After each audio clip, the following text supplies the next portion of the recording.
주는 대로 먹자. 네, 주는 대로 먹자라는 제목으로 하나님 말씀 전하도록 하겠습니다. 주는 대로 먹을 것처럼 생겼죠. 네. 예전 사역하던 교회에서 전교인 수련회 장소를 구하고 있을 때의 일입니다.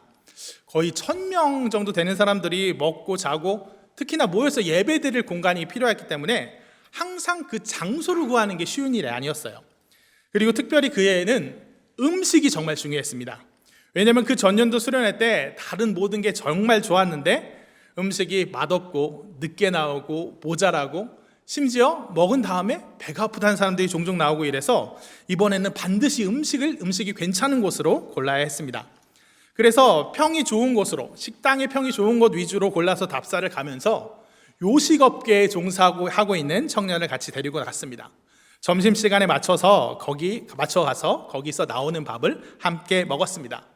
그랬더니 어떻게 됐을까요? 맛있었습니다. 네. 저는 웬만하면 맛있는 사람이니까 그냥 맛있었어요. 그래서 원장님 만나서도 어떠셨어요? 그래서 맛있네요 하고 끝날 뻔했습니다. 근데 그때 그 형제가 그런데요 원장님 하고 치고 나오는 거예요. 이게 주신 식단표가 이렇던데 원산지가 어쩌고 인원이 늘면 배식 감당하는 게 어쩌고 메뉴의 맵기가 어쩌고 하면서 엄청나게 따지기 시작했습니다. 어찌나 날카롭게 따지든지 옆에 있는 저는 오히려 반대편 입장이 돼서 너무 심하게 하는 거 아닌가? 라는 생각이 들어서 말리고 싶을 정도였어요.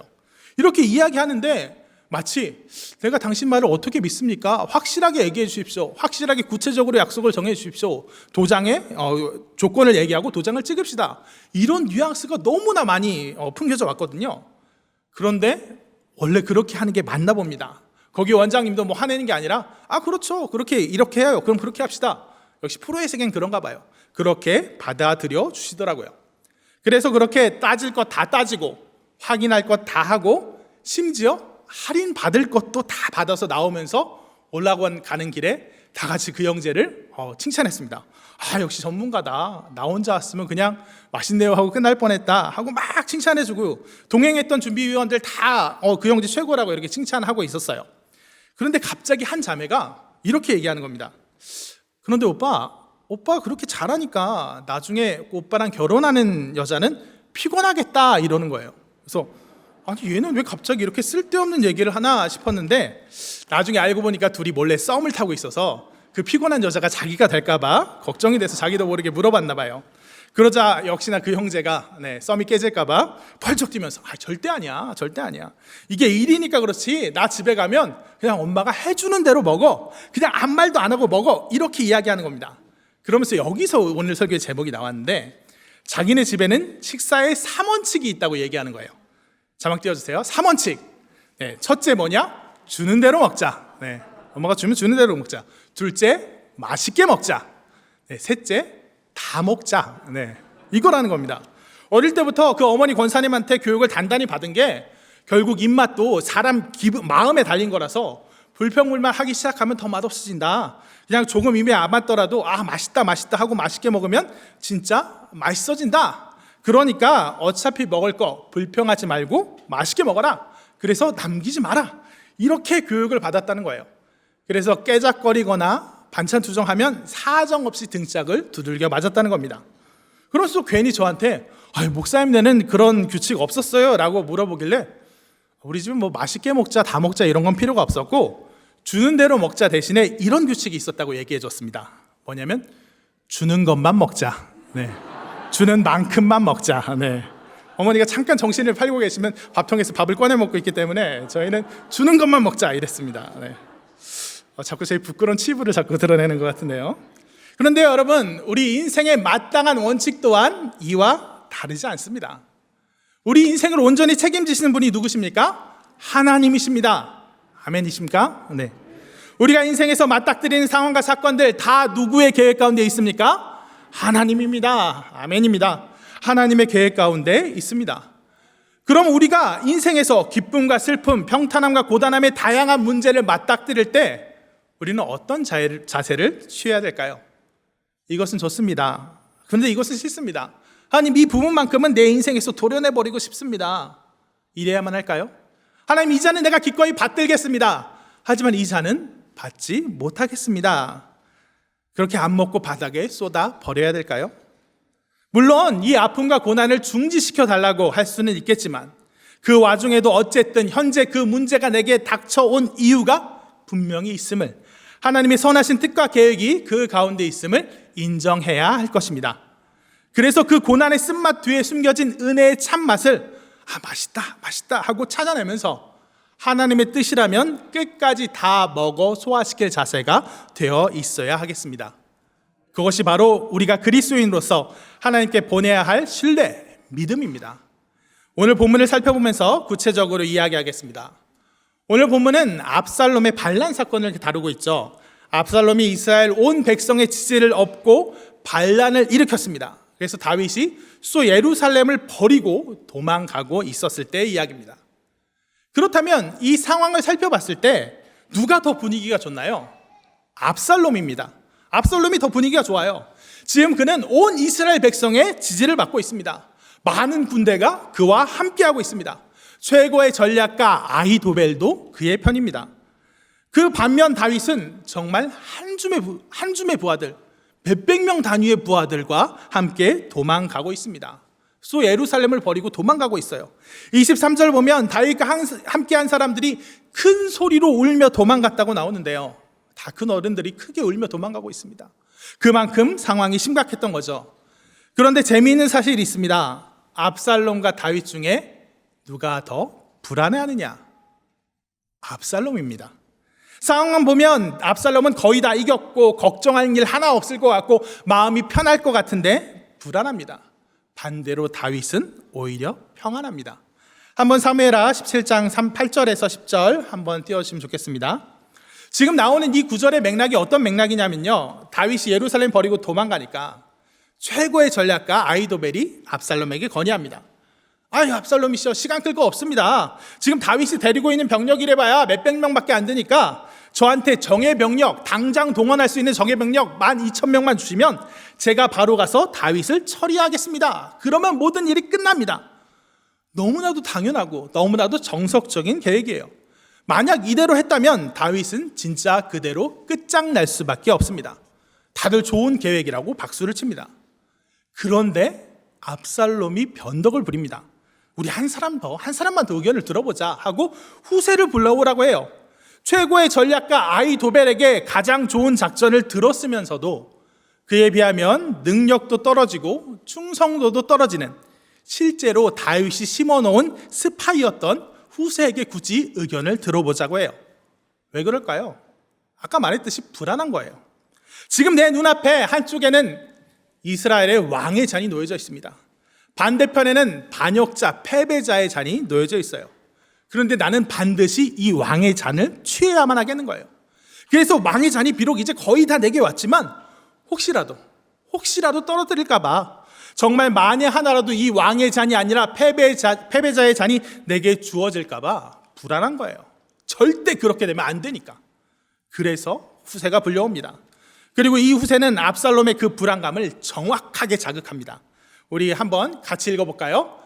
또 후세가 말하되 왕도 아시거니와 왕의 아버지와 그의 추종자들은 용사라. 그들은 들에 있는 곰이 새끼를 빼앗긴 것 같이 격분하였고 왕의 부치는 전쟁에 익숙한 사람인즉 백성과 함께 자지 아니하고 지금 그가 어느 고래나 어느 곳에 숨어 있으리니 홍 무리 중에 몇이 먼저 엎드러지면 그 소문을 듣는 자가 말하기를 압살롬을 따른 자 가운데서 패함을 당하였다 할지라. 비록 그가 사자 같은 마음을 가진 용사의 아들일지라도 낙심하리니 이는 이스라엘 무리가 왕의 아버지는 영웅이요 그의 추종자들도 용사인 줄 알미니이다. 아멘. 압살롬 당신도 아시잖아요. 다윗과 그 부하들 얼마나 대단한 용사들이에요. 만약에 그렇게 12,000명만 데려갔다가 기습당해서 살짝이라도 지기만 하면 어떡해요? 소문 날 겁니다. 사람들한테 역시 다윗한테는 안 되나 봐 하는 이런 분위기가 돌 거예요. 그럼 이 많은 사람들이 당신 배신하고 다윗한테 가버리면 어떡하려고 그래요? 천에 하나 만에 하나라도 그러면 어떻게 하려고 그래요? 분명 거의 안 일어날 일입니다. 천재 전략가 아히도벨이 이끄는 무려 12,000명의 군대가 1,000명도 안 되는 다윗의 군대한테 질 일도 없습니다. 또 혹시 잠깐 기습당해서 손해를 봤다고 해도 기껏 반란에 동참했던 사람들이 단번에 압살롬을 버리고 다윗 쪽으로 갈 일도 없습니다. 다시 말하지만 상황이 이렇게 좋은데요. 근데 그래도 불안한 거예요. 만에 하나 그렇게 됐을 때 책임져 주는 분이 없으니까, 누구도 책임지지 않으니까, 근데 절대 안 되니까.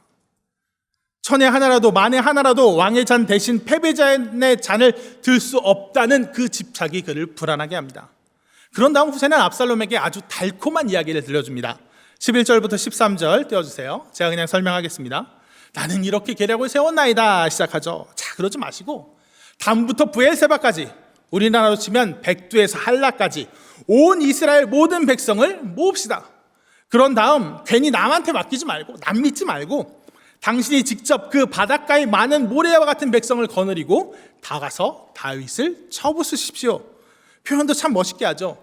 이슬이 땅에 덮임같이, 내림같이 온 위에 덮여 하나도 남겨두지 마시고, 혹시 다윗이 어느 성에 도망갔으면 밧줄로 그 성을 통째로 메어다가 강물에 빠뜨려 버리십시오. 멋있잖아요. 압살롬은 이 말에 홀딱 넘어가 버립니다. 그래, 불안해. 이걸로는 불안해. 더 많은 군사를 모으자. 더 좋은 상황을 만들자. 철저히 누구도 믿지 말고 남에게 맡기지 말고 내가 이 상황을 끝까지 통제해서 저 이스라엘 왕의 잔을 쟁취해 내자. 자기 인생을 책임져 주는 분이 없는 사람, 불신자의 불안감이 압살롬으로 하여금 어리석은 선택을 하게 합니다. 이미 많은 군대를 모은 그가 더 많은 군대를 모으겠다고 미적거리는 동안 다윗 또한 군대를 모을 수 있는 시간을 줘버리는 거죠. 자, 그럼 그 반면 그 상황에서 다윗은 어땠을까요? 오늘 보면 24절을 한번 띄워주시죠. 이건 같이 읽겠습니다. 보라, 사독과 그에 함께한 모든 레위 사람도 하나님의 언약궤를 메어다가 하나님의 궤를 내려놓고 아비아달도 올라와서 모든 백성이 성에서 나오기를 기다리로다. 아멘. 다윗이 압살롬을 피해 도망가는데 제사장 사독과 모든 레위 사람들이 다윗을 지지해서 함께 도망가겠다고 언약궤를 메고 따라옵니다. 그러면 일반적인 상식이라면 어떻게 해야 되나요? 아이고 고맙다 하고 반드시 같이 챙겨서 도망가야 됩니다. 왜냐? 보통 다른 나라의 경우 왕이 반란이 나서 수도에서 도망칠 때 꼭 생기는 게 있어요. 뭐죠? 옥새입니다. 옥새를 챙겨가서 내가 옥새를 갖고 있다, 정통성이 있는 왕이 누구냐, 바로 나다 하고 지방의 다른 군대와 백성들에게 내가 왕이야, 군대 보내 하고 옥새 도장 쾅쾅 찍어서 보내는 거예요. 그래야 그 옥새가 가진 권위와 상징성 때문에 사람들이 날 지지할 확률이 높아지는 거예요. 근데 이스라엘 백성에게 있어서는 옥새와 비교할 수 없는 슈퍼 아이템이 하나 있습니다. 뭐예요? 바로 이 언약궤예요. 압살롬이 반란을 일으켜서 다윗이 수도에게 도망갔어. 지금 난리가 났어? 야, 그럼 누구 편 들어야 돼? 야, 압살롬이 대설하는데 압살롬 편 들까? 그래도 다윗이 한 게 얼만데 다윗 편 들어야지. 막 이때 다윗이 내가 언약궤를 갖고 있다, 내가 정통이다, 내가 언약궤의 수호자다, 내 편 들어라 하면 큰 힘이 되는 거예요. 사람들이 다윗을 지지할 확률이 올라가는 거예요. 아마 엉엉 울면서 다윗을 따라가던 사람들이 언약궤가 우리와 함께 있어. 사람들은 아주 이제 좀 됐나? 됐어 라고 나름 큰 위안과 희망을 가졌을지도 모르겠습니다. 그런데 거기에 대고 다윗이 어떻게 합니까? 오늘 본문 25절 26절을 한번 읽겠습니다. 같이 읽겠습니다. 왕이 사독에게 이르되 보라, 하나님의 궤를 성읍으로 도로 메어가라. 만일 내가 여호와 앞에서 은혜를 입으면 도로 나를 인도하사 내게 그 궤와 그 계신 데를 보이시리라. 그러나 그가 이와 같이 말씀하시기를 내가 너를 기뻐하지 아니한다 하시면 종이 여기 있사오니 선히 여기신 대로 내게 행하시옵소서 하리라. 아멘. 다시 가지고 돌아가라 합니다. 하나님과의 언약을 상징하는 그 귀한 성물을 자기를 위한 도구로 사용하기를 거부합니다. 지금 발등에 불이 떨어졌어요. 진짜 죽느냐 사느냐, 목숨이 왔다 갔다 하는 그런 상태인데 속편하게 그렇게 이야기합니다. 그리고 뭐라고 해요? 25절, 만일 내가 여호와 앞에서 은혜를 입으면, 하나님이 원하시면 도로 나를 여기로 오게 하실 거야. 하나님이 나를 계속 이스라엘 왕으로 쓰실 거면 내가 언약궤를 날 위한 도구로 쓰는 그 죄를 범하지 않아도 어차피 다시 왕의 자리로 돌아올 거고, 그런데 만일 그렇지 않으면, 하나님께서 내가 이스라엘의 왕인 것을 더 이상 기뻐하지 아니하신다면 너 그냥 여기까지 해라 하시면 종이 여기 있습니다, 선히 여기시는 대로 내게 행하시옵소서 하고 순종할 거란 얘기예요. 왕의 잔이든 패배자의 잔이든 성공자의 잔이든 몰락자의 잔이든 하나님께서 내게 주신 잔이면 난 기꺼이 마실 준비가 되어 있다는 거예요. 멋지지 않습니까? 그런데 여러분, 사실 저는요, 이 본문을 되게 오래전에 여기 본문에서 은혜를 받았어요. 거의 막 사역을 시작했을 때부터 이 본문을 보고 큰 은혜를 받았고, 그래서 이 본문 가지고 설교도 여러 번 했지만요, 우리 교회를 모르고 담임 목사님의 그 토부 신학을 모를 때는 이게 그냥 복종, 그냥 순종인 줄만 알았어요. 아니 뭐 주권자이신 하나님께서 그렇게 하신다는데 내가 뭐 할 말이 있겠어. 하나님께서 그러신다면 난 속상해도 그냥 종으로서 예해야지. 괜히 그냥 불평 말했다가 혼나면 어떡해. 이 정도로만 생각했단 말이에요. 주석에 보면, 한 주석에 보면 이렇게 나와 있어요. 되게 딱딱합니다. 다윗은 자기가 하나님의 심판을 받아 마땅한 죄인이라는 사실을 인정하고 있었다. 그러한 자신에 대해 하나님께서 냉혹히 대하신다 할지라도 그분의 뜻을 받아들일 마음의 자세를 지니고 있었던 것이다. 냉혹히 대하더라도 해야 된다. 뭐 이렇게 이 정도 인식, 이 정도 나와 있는데요. 저도 그 정도 인식이었던 것 같아요.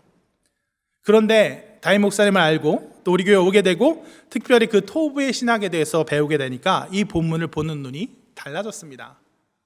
아까 26절 한번 다시 띄워주실까요? 종이 여기 있습니다. 선이 여기신 대로 내게 행하시옵소서 하는 이 선이가 바로 어떤 단어냐? 짐작하시죠? 바로 그 토부입니다. 선함, 의로움, 복, 특별히 행복, 우리의 행복. 여러분 많이 들어서 이제는 확실히 알고 계시죠? 토부, 하나님의 선하심은요, 그 하나님의 마음은 결코 우리와 상관없이 그냥 저게 맞아, 저게 선해, 난 속상해 죽겠는데 저게 맞아, 이렇게 따로 이루어지는 게 아니에요. 그 마음은 우리의 행복을 원하시는 하나님의 그 마음, 그 사랑의 마음이 바로 토부입니다. 우리에게 복 주시고 잘 되게 하시고픈 마음이 바로 하나님의 선하심, 토부라는 말이에요. 그러니까 하나님, 다윗의 고백은 하나님, 제가 속상해도 참아야지 어쩌겠어요. 제가 종이니까 참겠습니다. 하나님 좋은 대로 하십시오. 하나님께 권리가 있고 제게 권리가 없으니까 그게 맞습니다. 하나님이 하신다는데 제까지 게 뭐라고 갖다부터 하겠습니까? 하는 그런 복종이 아니고요. 하나님, 저의 행복을 원하시는 하나님의 선하심을 믿습니다. 하나님의 마음을 믿습니다. 그러니 하나님 알아서 해주세요. 지금 제 짧은 생각은 이쪽이 잔이 저한테 좋은 것 같지만 그건 그냥 제 생각이고요. 이쪽 왕의 잔이든지 저쪽 패배자의 잔이든지 하나님께서 제게 주신 잔이 곧 저를 가장 행복하게 만들 수 있는 잔인 줄 믿습니다. 이런 말입니다. 그렇습니다. 아까 식사의 3원칙 이야기했죠. 주는 대로 먹자, 맛있게 먹자, 다 먹자. 우리가 이 3원칙, 어머니께서 주시는 밥상에 대해서 이 3원칙을 지켜야 되는 이유가 어머니 아니면 밥 얻어먹을 데가 없으니까, 등짝 맞으니까 이런 게 아니잖아요. 사실 어머니의 사랑 때문이잖아요. 어머니가 날 사랑해 주셔서 그런 건데, 주시는 건데 뭐 맛없으라고 먹고 탈라라고 주시는 게 아닌데 마땅히 그 사랑 따라 주는 대로 맛있게 다 먹어야 그 사랑을 온전히 누릴 수 있잖아요. 마찬가지로 우리가 인생 가운데 겪게 되는 모든 일들 가운데 하나님께 순종해야 되는 이유는 그래야 하니까, 그래야 구원받으니까, 그래야 다른 복이라도 받으니까, 내 마음 뿔이 나 있으면서도 혼날까봐, 다른 축복 안 줄까봐 그렇게 억지로 순종한 게 아니라 날 사랑하신 하나님, 내가 행복했으면 좋겠다고 안달이 나 있는 하나님의 그 마음, 그 선하심에 대한 신뢰입니다. 그 신뢰, 그 믿음 가운데 모든 것이 평안이요, 모든 것이 은혜임이 고백됩니다. 우리 인생이 하나님의 계획 가운데 완벽하구나라고 이루어지는 것입니다. 우리 한번 로마서 8장 32절을 같이 읽어보겠습니다. 자기 아들을 아끼지 아니하시고 우리 모든 사람을 위하여 내주시니가 어찌 그 아들과 함께 모든 것을 우리에게 주시지 아니하겠느냐. 아멘. 여러분, 하나님께서 우리를 구원하시기 위해서 예수 그리스도를 죽게 하신 것을 믿으십니까? 그렇다면 그렇게 그 아들까지도 아끼지 아니하시고 우리에게 주신 하나님께서 당연히 가장 좋은 것들만 골라서 우리에게 주실 것 또한 믿으십니까? 그러면 고집하지 마십시오. 원망 불평하지 마십시오. 아까 말씀드렸듯이 주는 대로 드십시오. 우리에게 오는 기쁨과 슬픔, 좋은 일과 나쁜 일 모두 하나님의 엄선된 솜씨 가운데 우리에게 주어진 것입니다. 설령 그 가운데 고난의 쓴맛이 잠깐 얼핏 느껴질지라도 순종의 믿음으로 꼭꼭 씹어서 삼키다 보면 하나님께서 그 안에 예비해 두신 그 은혜의 참맛, 그 달콤한 맛이 느껴질 것입니다. 예화 한 가지 전하고 설교를 마치려고 합니다. 제가 예전에 사역하던 교회에서 이제 수성 부목사님이 계셨어요. 참 좋은 분이었습니다. 참 좋은 분인데 특별히 어디에 관심이 많으신 분이었냐면 건강에 관심이 정말 많으신 분이었습니다. 백세 목회를 항상 부르짖으셨고요. 낙지 어떻습니까? 낙지볶음 어떻습니까? 이렇게 부르면 저는 맛있죠, 낙지 맛있잖아요 라고 얘기하는데 그분은 낙지 좋죠, 몸에 좋잖아요 이렇게 대답하시는 분이었어요. 그런데 그렇게 건강 챙기시고 막 각종 운동 자격증도 많이 따시는 그 분이 갑자기 돌발성 난청에 걸렸습니다. 갑자기 귀가 안 들리기 시작했어요. 전 처음에 그 병명도 잘 모르고 그런 게 어디 처음 들어왔어요. 그래서 갑자기 귀가 안 들리신다길래 그냥 잠깐 좀 그러신가 보다 했는데 이렇게 아무 사건 없이 갑자기 귀가 안 들린다는 게 안 믿겨졌는데 청력이 돌아오지가 않는 거예요. 이게 2주 동안 돌아오지 않으면 다시 돌아올 확률이 되게 적답니다. 그 권위자 의사 선생님한테 가서 진단을 받고 있는데 내가 수십 년 동안 해봤지만 2명밖에 못 봤습니다. 그나마도 3주째 돌아온 사람입니다. 이렇게 얘기하는 거예요. 그래서 2주가 가까이 오는데 청력이 돌아오지 않아요. 그때부터 교회에 큰 기도 제목이 됐습니다. 다 같이 새벽 기도 때, 수요 예배 때, 주일 예배 때, 금요철야 때 막 계속 교회에서 기도했어요. 근데도 돌아오지 않는 거예요. 안 들리는 거예요. 3주가 지나고 4주가 지나갔습니다. 그래서 사람들은 슬슬 이제 공개적으로 막 열심히 기도하기가 좀 꺼림칙해졌습니다. 안 들어갈 것 같으니까. 그래서 저도 그분 보기가 참 조심스러웠어요. 그래서 집에 가는 길이 하필 같은 길이라서 이렇게 같이 가는데 조금 큰 소리로 얘기하자니 내가 안 들리는 건 배려하는구나 하고 슬퍼하실 것 같고, 작은 소리로 얘기하자니 못 들으시면 그게 더 슬플 것 같고, 그래서 가만히 있는데 목사님이 갑자기 저한테 이러시는 거예요. 목사, 나는 우리 교회가 이렇게 열심히 기도했는데 안 들리게 계속 안 들리게 하시면 그것도 은혜인 것 같아 이러시는 거예요. 그래서 저는 이 목사님이 솔직히 그때까지 어떻게 생각했냐면 출구 전략을 마련한다고 생각했어요. 명시적으로 그런 건 아니어도 솔직히 반쯤은 그냥 그러니까 위안 삼아 하신 얘기라고 생각했어요. 너무 열심히 교회가 기도했는데 안 되니까. 근데 하나님 원망할 수는 없으니까. 그러니까 이런 뜻을 그냥 갖다 그냥 생각하시는구나 라고 생각했어요. 그런데 그 다음 날, 그날이 수요일이고 그 다음 날 금요일에 저희 그때 교육자 사무실로 책이 몇 권 배달 왔습니다. 무슨 책이었을까요? 수화책이었어요. 내가 귀가 안 들리고 말을 제대로 할 수 없게 되면 수화를 통해서 특별 사역을 하겠다. 그렇게 목사로 사역하겠다 하고 수화책을 사신 거예요. 그때 저는 느꼈습니다. 이분이 진짜 목사님이구나. 이분이 정말 이분 가운데는 이 모든 어려움과 고난을 은혜로 소화할 수 있는 힘이 있구나. 그래서 그분과 함께 동역하고 있다는 사실이 너무나도 행복하고 많은 걸 배웠습니다. 물론이라고 해야 되나요? 그 후에 그 일주일 지나지 않아서 정말 기적적으로 기도 가운데 그분이 치유받았지만 설령 치유받지 않았다 할지라도, 그 귀가 영영 들리지 않게 되었다 할지라도 그분 가운데 그 은혜는 조금 더 감아여지지 않았을 거라고 저는 지금도 믿고 있어요. 안 들렸어도 오히려 더 큰 일을 하셨을 거라고 지금도 굳게 확신하고 있습니다. 여러분, 우리 모두 이러한 은혜 가운데 들어가기를 진심으로 소원합니다. 고난과 어려움이 올지라도 그 가운데 숨어있는 은혜의 참맛을 찾아낼 수 있는 우리가 되었으면 좋겠습니다. 그래서 2023년 이제 막 시작되었는데 많은 기대와 각오들이 있겠죠. 좋은 일만 생겼으면 좋겠고, 내가 다 승리했으면, 성공했으면 좋겠고, 저도 그렇습니다. 하지만 그 가운데 더 중요한 것, 내 짧은 기대와 생각의 좋은 대로가 아니라 내가 원하는 잔이 아니라 하나님께 내게 주신 잔 무엇이든 그 가운데 기쁨을 발견하고 은혜를 발견하여 모든 것을 감사로 수소할 수 있는 우리가 되기를 진심으로 축원합니다. 아까 말했던 식사의 3원칙, 신앙의 3원칙으로 다시 한번 외쳐보고 설교 마무리도 하도록 하겠습니다. 제가 주는 대로 먹자 하면 여기 신앙의 원칙으로 주신 대로 누리자 이렇게 바꿔서 외쳐주시면 되겠습니다. 첫째, 주는 대로 먹자. 둘째, 맛있게 먹자. 셋째, 다 먹자. 하나님께 주시는 모든 것들 기쁨과 은혜로 누리는 우리가 되기를 원합니다.